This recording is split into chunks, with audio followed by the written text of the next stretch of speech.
तो कल की क्लास में लिखना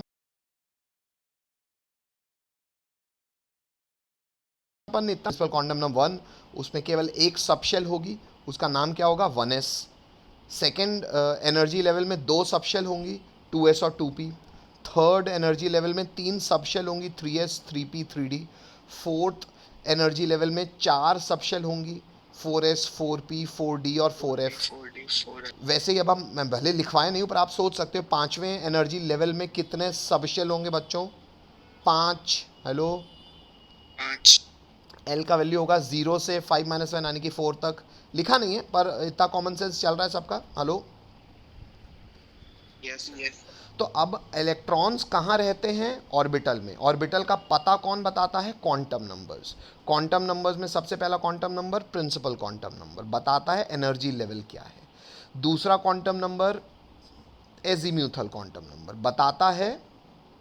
बताता है सबशेल कौन सा है, शेल में सबशेल कौन सा है। हालांकि एल और क्या इन्फॉर्मेशन देता है? शेप ऑफ ऑर्बिटल भी बताता है और ऑर्बिटल एंगुलर मोमेंटम भी बताता है। ये शायद मैं लिखवा चुका हूँ यार, ऑर्बिटल एंगुलर मोमेंटम। ये पढ़ा नहीं लड़का? तो इंग्लिश क्यों पढ़ी भैया? चाचा, complete your English. Ultimately electron nucleus के अराउंड घूम रहा है, हमें बस ये नहीं पता ना सर कि उसकी ट्रेजेक्ट्री कैसी है, फिक्स सर्कुलर है या कैसे। अल्टीमेटली सर घूम तो रहा है। अच्छा, तो घूमने का तो मोमेंटम को हम क्या कहेंगे? Angular momentum. और ऑर्बिट नाम की कोई चीज़ होती नहीं, इसलिए हम उसको कह रहे हैं ऑर्बिटल एंगुलर मोमेंटम। जो भी निकालने का तरीका क्वांटम मैकेनिक्स ने कहा एल पे डिपेंड करेगा उसका एंगुलर मोमेंटम। ऑब्वियसली वो मल्टीपल होगा h/2 का, लेकिन what times of h/2 under root of l into l+1 times of h/2। Hello, comfortable है? चलो बेटा, कोई यहाँ तक कुछ कहानी पूछना चाहेगा तो पूछ सकता है बेटा, वरना मुझे बता दो। कोई पूछना चाहेगा? आगे बढ़ जाऊँ? चलो बेटा, प्रिंसिपल और उसको बड़ा 1 और बड़ा 2 लिखे थे ना, बड़ा 3 लिखना है ना? लिखेंगे बच्चों मैग्नेटिक क्वांटम नंबर, ब्रैकेट में लिखेंगे ml, और इसमें लिखेंगे पहली जानकारी यानी कि रोमन नंबर 1। इंग्लिश लिखेंगे बच्चों, लिखेंगे the spatial orientation of the orbital with respect to standard set of coordinate axis. या पूरी इंग्लिश यहाँ से मत शुरू करना, लिखना बच्चों इट गिव्स। बात समझ रहे हो कैसे लिखना है? इट गिव्स इंफॉर्मेशन अबाउट, फिर ये पूरी बात समझ में आती है? हेलो, इंग्लिश ये कह रही है कि जैसे कि हमने अभी देखा, जो भी बेटा ऑर्बिटल्स के शेप हैं वो तो एल बता। अब वो शेप नेचर में भाई, भले ये थ्योरेटिकल मॉडल है, लेकिन ये थ्योरेटिकल मॉडल है तो एक न्यूक्लियस के अराउंड इलेक्ट्रॉन के पाए जाने की प्रोबेबिलिटी के लिए। सच्चाई यही है कि ये वाले ऑर्बिटल्स को हम प्रैक्टिकली देखने नहीं चले जाएंगे न्यूक्लियस में, क्योंकि ये थ्योरी से आता है। लेकिन सर थ्योरेटिकली भी अगर हम ऑन पेपर भी ऑर्बिटल्स को बनाएंगे तो ऑर्बिटल्स सर ऑन पेपर भी तो x coordinate, y coordinate, z coordinate बनाया जा सकता है ना ऑन पेपर भी, थ्योरेटिकली सही बनाया तो जा सकता है। अच्छा, तो सर वो जो शेप बनाएंगे वो उसका ओरिएंटेशन कौन डिसाइड करेगा? बेटा ओरिएंटेशन डिसाइड करता है मैग्नेटिक क्वांटम नंबर। हेलो, इतनी इंग्लिश समझ में आती है? स्पेशियल ओरिएंटेशन मतलब एक्स वाई जेड ऑन, ये थ्योरेटिकल है, इसको प्रैक्टिकल, ये तो खैर बोला ही हुआ है, दोबारा कह रहा हूँ मैं कि रोज ही कहता हूँ मैं खैर ये बात कि ये ऑर्बिटल्स को हम प्रैक्टिकल मॉडल में ढूंढने नहीं जाएंगे, क्योंकि प्रैक्टिकल मॉडल तो एक प्रैक्टिकल रियलाइजेशन है एक थ्योरेटिकल मैथमेटिकल जस्टिफिकेशन का। जब हमने कागज में मैथ्स लगाई, वो मैथ्स प्रोबेबिलिटी के आधार पे थी और इलेक्ट्रॉन को वेव मान के लगाई। वेव मान के ये जो भी हमने थ्योरी हम पढ़ रहे हैं ये सब थ्योरेटिकल इम्प्लीकेशंस हैं। इस थ्योरेटिकल सोच से हम उस प्रैक्टिकल मॉडल तक कैसे पहुँचे वो हमें पढ़ना ही नहीं है, ना हम पढ़ने योग्य हैं अभी। हाँ, प्रैक्टिकल मॉडल मैं आपको पहले ही बता चुका हूँ, और वो जो थ्योरेटिकल मॉडल था उसके बारे में जो जो मैथमेटिक्स और जानकारी हमको हासिल करनी है उसको हम केवल लिख रहे हैं। अच्छा, जिससे हमारा केमिस्ट्री का काम आगे बढ़ जाएगा, क्योंकि एक्चुअली क्वांटम मॉडल तो फिजिक्स का काम है। और एक्चुअली इसलिए आप मॉडर्न फिजिक्स में जब 12th में जाओगे ना, 11th में भी नहीं, 12th में मॉडर्न फिजिक्स में आप पढ़ोगे एटॉमिक स्ट्रक्चर। हालांकि तब भी आप कुछ रॉकेट साइंस नहीं चला लोगे, तब भी पढ़ोगे उतना ही जो आपने यहाँ पढ़ा है। हेलो, सेम चीज़, एक रुपए की चीज़ एक्स्ट्रा आपको नहीं मिलेगी। तो इतनी शायद हमको कॉमन सेंस समझ में आता ही है। चलो, तो ये शायद हमें समझ में आ गया कि एम क्या बताता है सर, कि जो भी आप शेप बनाए हो ना एक्स वाई जेड कोऑर्डिनेट्स में, वो शेप का ओरिएंटेशन कहाँ कहाँ है, इसके बारे में जानकारी देता है हमको एम। आगे बढ़ सकता हूँ। पॉइंट क्रमांक रोमन नंबर 2 लिखेंगे बच्चों। Roman number 2 magnetic quantum number के लिए लिखेंगे बेटा इंग्लिश। रोमन नंबर 2 की लिखेंगे फॉर एनी सबशेल। सबशेल कौन डिफाइन कर रहा था, तो ब्रैकेट में लिखेंगे डिफाइंड बाय एल की वैल्यू, कॉमा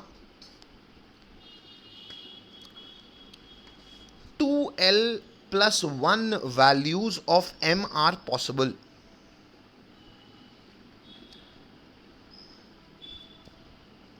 लिखो तो हाँ बोलो, अपने को पता है ना। तो अब रोमन नंबर 2 में बेटा ये लिखना भी शुरू करते हैं। सबसे पहले आती है शेल। शेल की जानकारी कौन देता है, प्रिंसिपल क्वांटम नंबर। तो सबसे पहला प्रिंसिपल क्वांटम नंबर क्या होता है बच्चों, n=1। अच्छा, पहले एनर्जी लेवल में कितने सब शेल होते हैं, इसकी जानकारी कौन देता है, L। तो n=1 में केवल एक ही शेल होगा, जिसके लिए L का वैल्यू क्या होगा बच्चों, 0। वो सब शेल का नाम क्या होगा बच्चों, एनर्जी लेवल 1 का है, क्योंकि L=0 है तो सब शेल होगा S। अब बेटा इस सब शेल में, इसको मैंने आपको देसी भाषा में कैसे समझाया था, कि जैसे एनर्जी लेवल हो गया एनर्जी लेवल हो गया शहर, भाई N ने बता दिया कौन सा शहर, सब शेल ने बता दिया कौन सा मोहल्ला। अब बात करते हैं किसी भी मोहल्ले में कितने घर होंगे।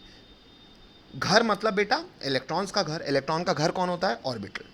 तो बेटा हाँ, 1s सबशेल में ऑर्बिटल कितने होंगे ये बताएगी m की कितनी वैल्यूज हैं। अच्छा, m की वैल्यू किस पे डिपेंड कर रही है, l पे। m की वैल्यू का रेंज मैंने आपको क्या बताया, m की वैल्यू का मैंने आपको रेंज क्या बताया, m की वैल्यू का मैंने नहीं बेटा, m की वैल्यू का रेंज सुन लो। जहां आपने इंग्लिश लिखी है वहां पहले ये लिख दीजिए। m का रेंज क्या है बच्चों, m का रेंज है बेटा -l से +l, इंक्लूडिंग 0, सारे इंटीजर्स। हेलो,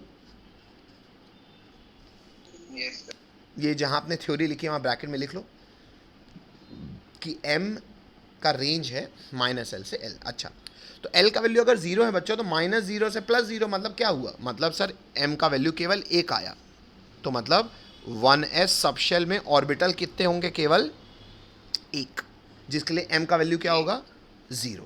ये कैसे पता चला, क्योंकि ओरिएंटेशन यानी कि कितने पॉसिबल ओरिएंटेशन हैं किसी भी ऑर्बिटल के, वो केवल कौन बताता है, m। और अगर किसी का केवल एक ओरिएंटेशन संभव है तो m के केवल कितने वैल्यू होंगे, 1। भाई number of values of m क्या लिखा है आपने, 2l+1। l का वैल्यू 0 है तो टोटल नंबर ऑफ m के कितने वैल्यूज आएंगे, 2l+1 यानी कि 2 × 0+1 यानी कि 1, और वो वैल्यू क्या होगा, m=0 होगा। हेलो,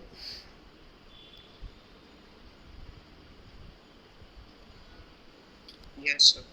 हटा दूं बच्चों इसको,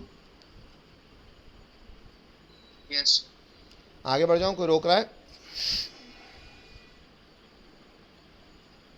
सर, आगे चलते हैं। ठीक है, चलो बेटा नेक्स्ट। बेटा एनर्जी लेवल 2 कौन बताएगा, शेल वेल का नंबर 2, मतलब energy level 2, principal quantum number 2। Principal quantum number 2 होगा बच्चों, तो सब शेल कितने होंगे, 2। क्यों, क्योंकि l का वैल्यू होगा 0 और l का वैल्यू होगा 1। l का वैल्यू 0 होगा तो सब शेल होगा s, l का वैल्यू 1 होगा तो सब शेल होगा p। क्योंकि सेकेंड एनर्जी लेवल का है तो ये हो जाएगा सब शेल 2s, ये हो जाएगा 2p। 2s मोहल्ले में कितने घर होंगे, यानी कि कितने ऑर्बिटल होंगे, कौन बताएगा, 0। Number of values of m। m के केवल कितने वैल्यूज होंगे, 1। m के वैल्यूज 1 होंगे ना, इसलिए डब्बा 2s में केवल कितना होगा, 1। ऑर्बिटल कितना होगा, 1। इस एक ऑर्बिटल के लिए m का वैल्यू 0 होगा। फिर 2p सबशेल में कितने ऑर्बिटल होंगे, कौन बताएगा, वैल्यूज ऑफ m। p के लिए l का वैल्यू होता है 1, तो टोटल वैल्यूज ऑफ m कितना हो जाएगा, 2l+1 यानी कि 3, मतलब बच्चों 2p मोहल्ले में कितने घर होंगे? 3। 3 2p मोहल्ले में 0 कितने घर होंगे? घर कितने होंगे? नंबर ऑफ ऑर्बिटल्स कितने होंगे? 3। हेलो, इस 2p सबशेल में ऑर्बिटल्स होंगे 3। हाँ, उनके लिए m के वैल्यूज क्या क्या होंगे मैं लिख देता हूं। m का रेंज क्या होता है बच्चों? -l से l, मतलब -1, 0 और +1। मेरी बात समझ पा रहे हो? मतलब पहले घर के लिए m का वैल्यू क्या होगा? -1। दूसरे घर के लिए m का वैल्यू क्या होगा? 0। तीसरे घर के लिए m का वैल्यू क्या होगा? +1। तो 2p सबशेल में 3 ऑर्बिटल्स होंगे। हेलो, yes sir अब बेटा कायदे से ये जो 2s सबशेल था उसमें एक ही ऑर्बिटल है, तो इस ऑर्बिटल को भी 2s ही बोल दो तो फर्क नहीं पड़ता। अच्छा, 2p सबशेल में कितने ऑर्बिटल्स हैं? 3। ये कैसे 3 आए? क्योंकि 3 डायमेंशनल स्पेस में 3 ओरिएंटेशंस आए होंगे। कैसे आएंगे? स्टेसी कराओ सर, हमको तो केवल ये निष्कर्ष न बता रहे हो। हाँ, तो नाम बता दो सर जरा। बेटा 3 ओरिएंटेशंस तुम बताओ कैसे आ सकती हैं? अरे सर 3 कोऑर्डिनेट एक्सिसेस होती हैं, तो ज़रूर सर पहला हो जाएगा बच्चों 2px, दूसरा हो जाएगा 2py और तीसरा हो जाएगा 2pz। नहीं समझ पा रहे? z yes sir X Y Z बच्चों ये सबस्क्रिप्ट में लिखना है। मैं एक आपको अलग से लिख दे रहा हूँ कि आपको पता रहे कैसे लिखना है इसको। जैसे 2 छोटा p और सबस्क्रिप्ट में x, ऐसे साफ साफ लिखना। 2 छोटा p सबस्क्रिप्ट में y। हेलो, 2 छोटा p सबस्क्रिप्ट में z। हेलो, मैंने भले ऐसे लिखा, आप सुंदरता से लिखेंगे, भले इसको और बड़ा बना दो। हेलो,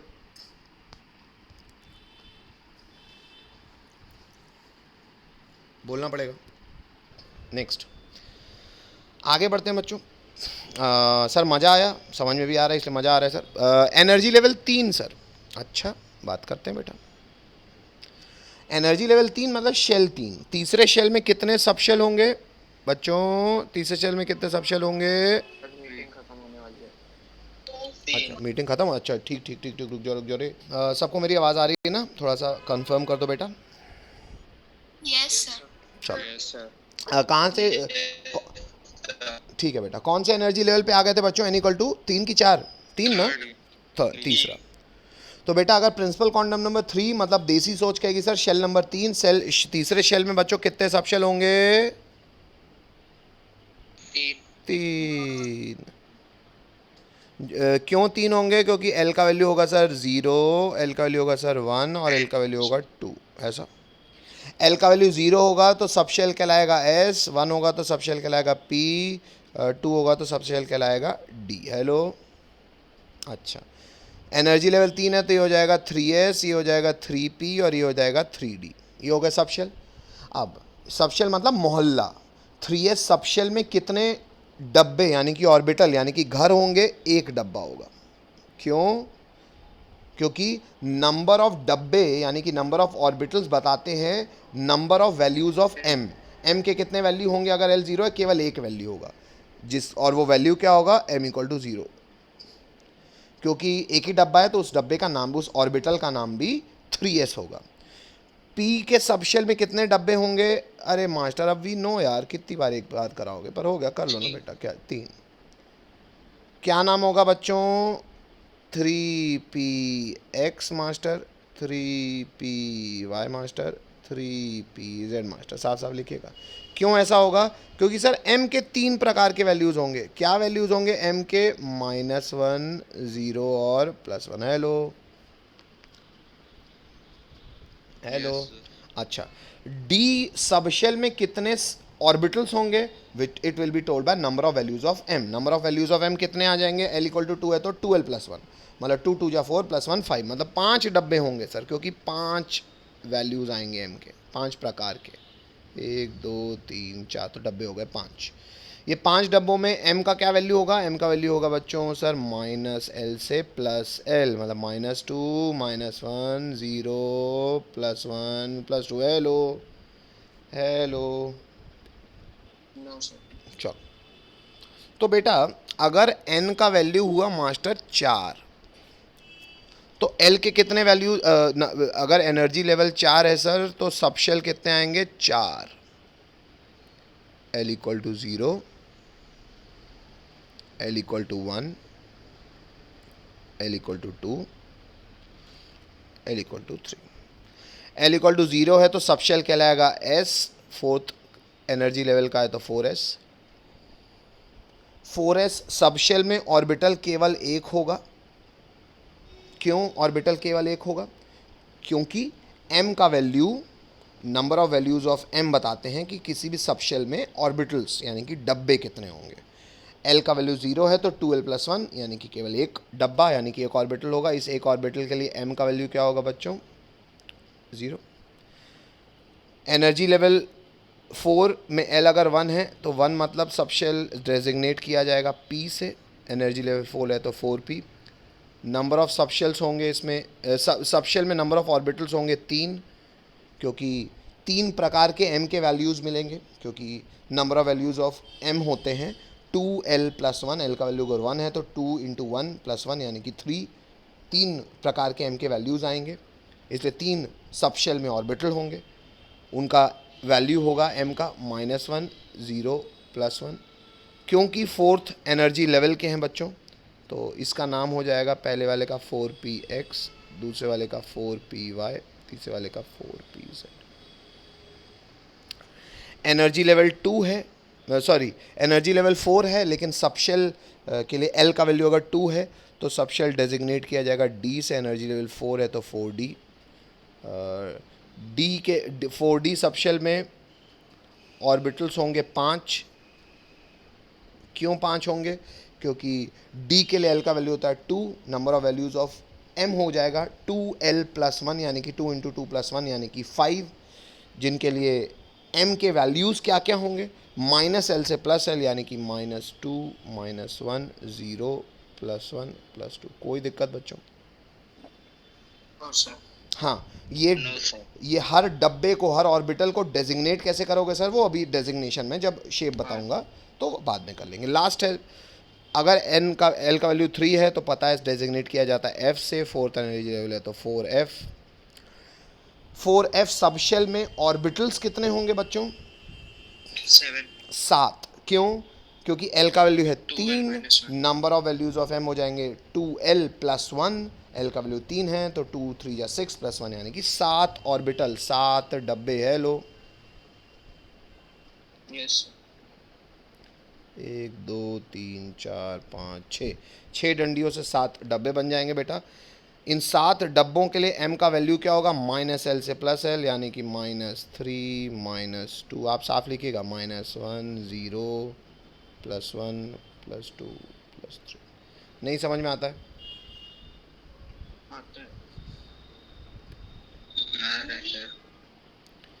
एक नोट डाल देंगे, अभी क्वांटम नंबर्स ख़त्म नहीं हुए हैं क्योंकि क्वांटम नंबर एक और बचा है। उसके पहले नोट डालेंगे और नोट में लिखेंगे, हम जानेंगे बच्चों about shape of orbitals. Sir ये तो L जानकारी दे ही चुका, आप लिखवा भी चुके हो। तो अब बेटा, क्योंकि हमने देखा ना किसी भी सबशेल में ऑर्बिटल्स तो 1 हो सकते हैं, 3 हो सकते हैं, 5 हो सकते हैं। ऐसा क्यों है? क्योंकि इन ऑर्बिटल्स की ओरिएंटेशन अलग अलग होती है XYZ कोऑर्डिनेट एक्सिस के अलॉन्ग। तो ये ओरिएंटेशन के हिसाब से थोड़ा सा शेप बताना आपको आना चाहिए स्कूल लेवल में भी। तो सबसे पहला ऑर्बिटल या सबशेल कौन सा होता है बच्चों? S का शेप कैसा होता है? तो सबसे पहले लिखेंगे रोमन नंबर 1 S ऑर्बिटल। तो कभी भी S सबशेल में ऑर्बिटल भी ऐसी होगा, एक ही होता है। इसका शेप आपको पता है बच्चों, शायद आपने लिखा भी हुआ है, spherical shape. Hello, yes sir. ये स्फेरिकल शेप्ड पता कैसे आता होगा? इतना लिख लिया सबने, आगे बढ़ जाऊं? Yes sir. जैसे अपन ने उस दिन देखा था ना, किसी बच्चे को भरूच नगर में कोचिंग और स्कूल और घर प्लॉट बनाओगे तो उसका बूंदी बूंदी बूंदी बूंदी उसके पाए जाने की संभावना ही होता है बेटा ऑर्बिटल। ये कोई प्रैक्टिकल चीज़ तो है नहीं, ये तो सब थ्योरेटिकल है। इलेक्ट्रॉन के पाए जाने की प्रोबेबिलिटी है ये तो।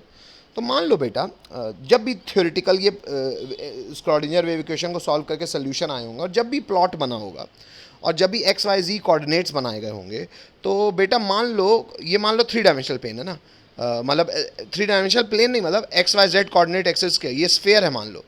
अगर बच्चों इलेक्ट्रॉन के पाए जाने की प्रोबेबिलिटी डेंसिटी का फोटो कुछ ऐसा आया, तो ये शेप क्या कहलाएगा? ये 3 डायमेंशन मतलब ये 3D में आ रहा है x y z coordinate axis में। शेप बनाने के लिए हमको जो आसान सा काम करना पड़ेगा वो इसको ऐसा कर दो, तो ये क्या हो गया बेटा? स्फेरिकल हो गया एक्चुअली। हाँ, तो एक्चुअली ऐसा जो एस ऑर्बिटल होता है उसका शेप ऐसा ही होता है, स्फेरिकल बना लो। और बच्चों ये बताओ, एक गोले को, एक बॉल होती है 3 डायमेंशनल, सबने बॉल फुटबॉल या कोई भी गोल बॉल देखी होगी। अच्छा, फुटबॉल को बेटा एक्स एक्सिस के अलॉन्ग रखो, वाई के अलॉन्ग रखो, जेड के अलॉन्ग रखो, कोई फर्क पड़ेगा नहीं। शायद इसीलिए इसका ओरिएंटेशन अलग अलग करने में भी कोई पॉसिबिलिटीज़ नहीं क्रिएट हुई। तो केवल एक प्रकार है, इसलिए एम का केवल एक प्रकार का वैल्यू और वो वैल्यू है 0। Hello,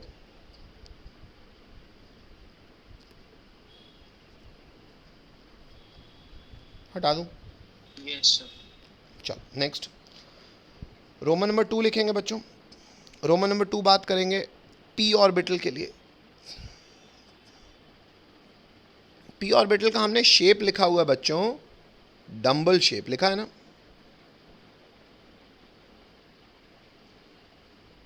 yes sir. अच्छा, ये डम्बल शेप कैसे आता होगा? सर इलेक्ट्रॉन के पाए जाने की संभावना जब प्लॉट बनता होगा मैथ्स लगा के, तो सर इलेक्ट्रॉन के पाए जाने की संभावना ही है सर। तो इलेक्ट्रॉन ऐसे ऐसे ऐसे जैसे हमने फ़ोटो बनाई थी ना वो बच्चे की, वैसे कुछ ऐसी फ़ोटो होगी। तो इलेक्ट्रॉन के पाए जाने की ये जो संभावना है, इस शेप को अगर हम देखना चाहेंगे तो हमको फिर से क्या करना पड़ेगा? इसको सर्कल करना, एनसर्कल करना पड़ेगा। तो बेटा ये कुछ ऐसा शेप आता है, दिख रहा है सबको? लेकिन सर ये तो एक लोब है सर, डंबल तो एक लोब है सर। अगर बेटा ये डंबल, तुम लोग खुद बताओ, अगर मान लो ये लोब एक्स एक्सिस के अलॉन्ग आ गई, तो इस डम्बल्ड शेप पी ऑर्बिटल को हमें नाम देना पड़ेगा P x. Hello, Yes, sir. मानते हो? Yes, sir. बनाओ ज़रा इसको, बनाओ तो हाँ बोलो। हो गया sir. कोई रोक रहा है? No, sir. नहीं रोक रहा। तो बेटा अगर एक 3 डायमेंशनल प्लेन में ये काम हो जाए, मतलब सर, मतलब बेटा ये मान लो है वाई एक्सिस, ये मान लो है एक्स एक्सिस, मैं उल्टा भी खींच देता हूँ, और ये मान लो है बेटा जेड एक्सिस। और जो लोब हैं यानी कि इलेक्ट्रॉन के पाए जाने की संभावना है डंबल के शेप में, सर वो एक्स के लॉन्ग भी आ सकता है। ये डंबल तो सर वाई के लॉन्ग भी आ सकता है। और Z के लो. ये डंबल तो सर जेड के लॉन्ग भी आ सकता है। मतलब सर 3 प्रकार का पी के ऑर्बिटल, पता है क्यों थे? क्योंकि पी का जो ओरिएंटेशन है ना सर, वो 3 प्रकार का हो सकता है। Hello Yes, sir. Yes, sir. Sir, वो पी एक्स हो सकता है सर, वो पी वाई हो सकता है सर, वो पी जेड हो सकता है। नहीं समझे मेरी बात? कि क्यों समझ गए. एस का ओरिएंटेशन केवल एक था, क्योंकि गोले को एक्स में रखो, वाई में रखो, जेड में रखो, गोला इज गोला। लेकिन लोब को यानी कि डंबल शेप को, ये डंबल शेप को एक्स के लॉन्ग रखो तो कुछ और, वाई के लॉन्ग रखो तो कोई और, जेड के लॉन्ग रखो तो सर ये ओरिएंटेशन तो 3 प्रकार के हो सकते हैं। इसलिए शायद 3 प्रकार के ऑर्बिटल क्रिएट हो गए पी सबशन। वैसे डी में 5 हो सकते हैं, और डी के शेप पता होने चाहिए, मैंने बताया आपको, थ्योरेटिकली आपको पता होने चाहिए।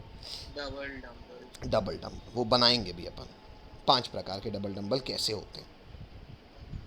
बच्चों ये ऑर्बिटल्स को उस प्रैक्टिकल मॉडल में ढूंढने जाओगे नहीं सर, ये सब होता थोड़ी है, तो मैथमेटिकल थ्योरी है। ये फूल पत्तियाँ क्या न्यूक्लियस के इर्द गिर्द होती हैं? नहीं सर।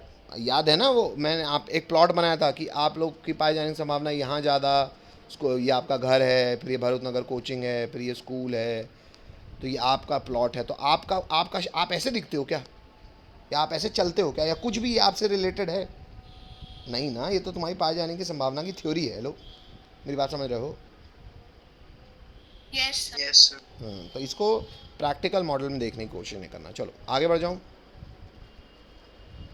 Yes sir. चलो बेटा, नेक्स्ट लिखेंगे रोमन नंबर अगला। रोमन नंबर अगला होगा हमारा, क्या होगा, 3। बस डी का ही शेप पता होना चाहिए, डी ऑर्बिटल। डी ऑर्बिटल का शेप लिख लेंगे बच्चों, डबल डम्बल। अब एक्चुअली ये थोड़ा सा एग्जैक्ट डबल डम्बल है, मैं बता दे रहा हूँ क्या है। अब बच्चों डी कितने प्रकार के होते हैं? 5। सबसे पहले मैं आपको 3 प्रकार तो इकट्ठा ही बता सकता हूँ। कैसे सर? आओ देखो, हटा दूँ ये? Yes sir. चलो बेटा, मान लेते हैं कि ये एक्स एक्सिस है, ये वाई एक्सिस है। मान लेते हैं ये दूसरा फोटो हो गई, ये वाई एक्सिस है, ये जेड एक्सिस है। मान लेते हैं ये एक्स एक्सिस है और ये जेड एक्सिस है। अरे हमको पता था म्यूचुअली परपेंडिकुलर है, हमने 3 बना दिया अलग अलग। क्यों? क्योंकि बेटा डी, Yes, sir. क्योंकि जो डी ऑर्बिटल है ना, 3 प्रकार के डी ऐसे होते हैं कि इनकी जो डबल डम्बल तो हैं, लेकिन इनकी जो लोब होती है ना, वो लाई करती है in between the coordinate axis. क्या? और अगर सर, अगर इन बिटवीन द कोऑर्डिनेट एक्सिस लाई करेगी सर, तो इन तो अक्वायर करेगी। तो बच्चों को जब ये एक्स वाई प्लेन अक्वायर करता है तो इसको कहते हैं डी एक्स वाई। जब ये वाई जेड प्लेन अक्वायर करता है तो लिखते हैं डी वाई जेड। और जब जेड एक्स करता है तो लिखते हैं एक्स जेड या जेड एक्स। बात देखिए, मतलब यहाँ पे ये जो डबल डम्बल होगा ये in between y z plane होगा और यहाँ पे एक्स जेड प्लेन होगा। साफ साफ बनाना आप लोग, जैसे मैंने पहला बनाया वैसा सारे। बात समझ में आती है? और ऑब्वियसली ये इन सर्कल मैंने क्यों किया है सर? अरे बे सर, क्योंकि इलेक्ट्रॉन की पाए जाने की संभावना ऐसी ही रही होगी। Hello hello, yes sir. Yes sir.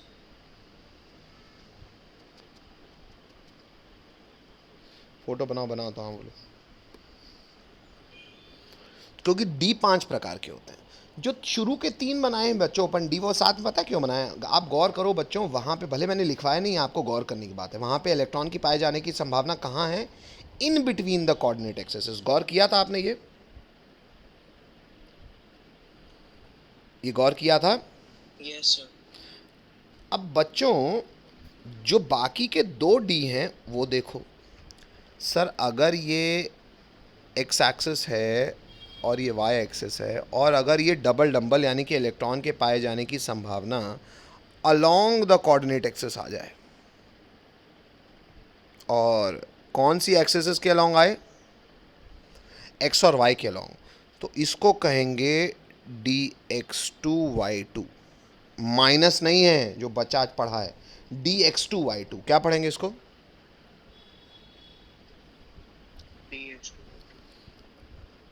और यदि केवल z एक्सिस के अलोंग इलेक्ट्रॉन के पाए जाने की संभावना,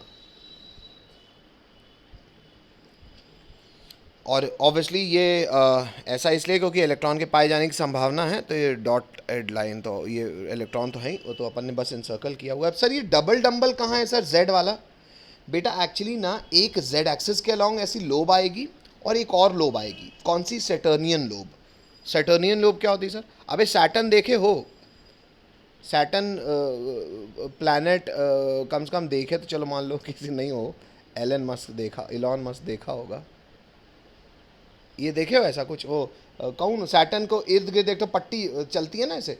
हेलो, यस सर। यस। क्यों सर, ऐसा क्यों? क्योंकि बेटा इलेक्ट्रॉन के पाए जाने की संभावना जैसी है वैसा है, इसमें क्यों क्या बात? हमने तो केवल ये थ्योरेटिकली इनसर्कल किया है जो हम स्क्रॉडिंजर इक्वेशन से सॉल्व कर रहे होंगे। मतलब बच्चों मुझे बात बताओ, मान लो ये तुम हो और तुम अगर जेड एक्सिस के अलॉन्ग ऐसे भग करके स्विमिंग पूल में घुस गए हो, वो जो ऐसे ट्यूब लेके घुसते हैं ना, अरे ट्यूब लेके जब तैरना नहीं आता है तो Yes. तो बच्चों ये जो इलेक्ट्रॉन के पाए जाने की ये जो लोब है, क्यों दो डबल डंबल, एक डंबल ये एक डंबल ये, अब जरूरी थोड़ी डंबल गोला भी हो सकता है। तो ये जो दूसरी रिंग है, सैटर्नियन रिंग है, ये किस प्लेन में लाया करेगी? आपको इतनी ज्योमेट्री आती है?